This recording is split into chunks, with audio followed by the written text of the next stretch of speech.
Hi everyone. I am coming on here to tell you some very important information to build your client experience.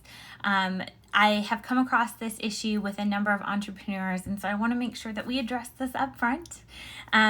So here we go. So there is one question that you should be answering in every contact with your client, but you're probably not.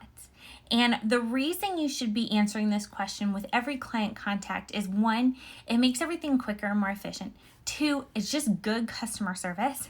And three, it allows your client to know exactly what to expect from you. So as we grow and as we scale, what happens is we get caught up in the how do I make my life easier?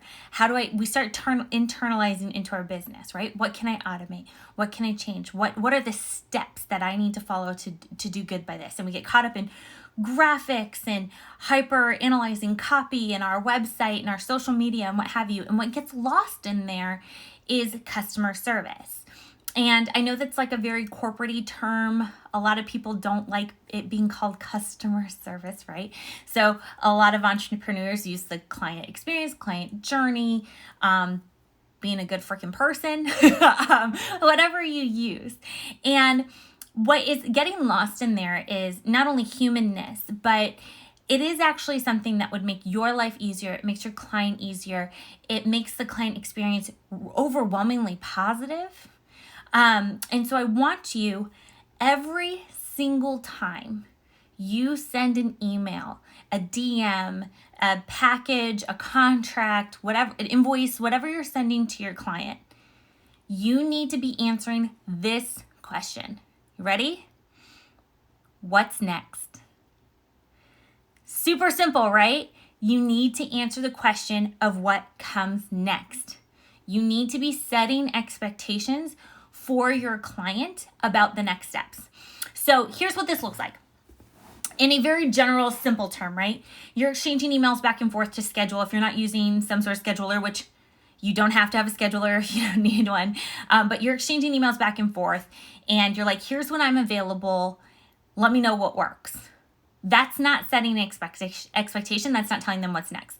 The correct way to do that is to send the emails back and forth and then say,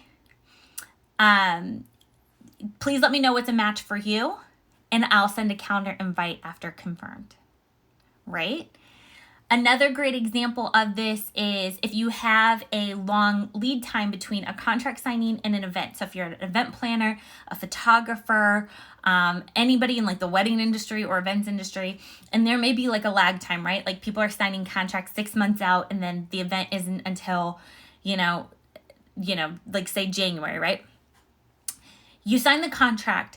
There needs to be an email or a communication after the contract that is signed. It says, thank you so much for your contract. Here are the next steps. You'll be invoiced on this date. We'll have a call around this time to start planning and going over details. And then we'll do the final walkthrough for X, Y, and Z on this date. I had this happen recently where I had signed a contract. I paid the invoice and we selected a date for something and then silence. I didn't hear anything.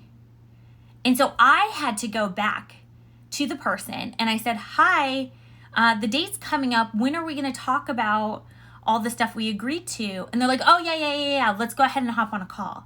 That's not how this works. I'm paying you. You need to be the one that is providing the information to me. What should have happened that would have made a much better client experience for me is when we signed the contract, said, okay, well, we're a few weeks out from the date. 2 weeks before the date of the event, I'm going to we'll set up a time to call and we'll go over all the details. In the meantime, if you have any questions, please feel free to shoot them over. So now I have a reference point, right? This can also show up at the end of an engagement with somebody. So if you're a coach, if you are a service-based provider, if you're even a product provider, you can provide this as well. At the closing, typically we have if you're a coach, you typically have some sort of platform that they're working on. So maybe it's not lifetime access, or you've used a Google Drive or a Dropbox to exchange information, or you've just come to the end of the contract. Your last email, we all know this, your last email could always be the first email of a new engagement, right? So you got to do it right. There are certain things that you need to include, but you need to include a wrap up of expectations. So what's next, right? Hey, it was great working with you. You'll have access to your platform for a lifetime or for the next 6 months. And after that point, I will be archiving it. Here's the link to fill out a testimonial. Don't ever forget to ask for testimonials. And then if you ever need me again in the future, I do one-off coachings at this cost. That's how you wrap it up appropriately, because now I know we're done, right? Now I know. You've set the expectation with me that we're wrapped up. And then if I have any more questions, here's the next step. So if you're not answering the question, what's next? You're not only missing an opportunity to satisfy your customer or delight your customer, you're missing out on a sales opportunity for you, and you're bogging down your own system. Here's a great example too. If you have an autoresponder on your email, so you have a customer service email, or somebody fills out your form and your CRM kicks out an email that says, "Thanks for contacting us. We'll be back to you soon." You need to set some sort of expectation in there, right? I respond to emails Monday through Friday, and I'll get back to you within 24 to 48 hours. That way, one, I know it's gone through, and two, I know that if I'm going to hear from you, it's going to be sometime within the next 2 days. Or if I submit it on a Saturday, okay, I probably won't hear from you until Tuesday. Because what ends up happening, this has happened, people miss out on business if you don't set expectations with people. So if you're not setting up this answer of what's next, what can I expect, and I don't hear from you, I may just take my business somewhere else. So not only are you creating a gap in your customer experience, you're creating a huge gap in your sales funnel. So as you're emailing back and forth with people and you're communicating about, scheduling or package information, or you're in the middle of your workflow with a client, or even in your sales funnel, you always need to be answering the question, what's next? And yes, that burden is on you, because if you're not answering that question, you're creating holes in all of your workflows, and you're going to get inundated with emails that you don't want to answer, right?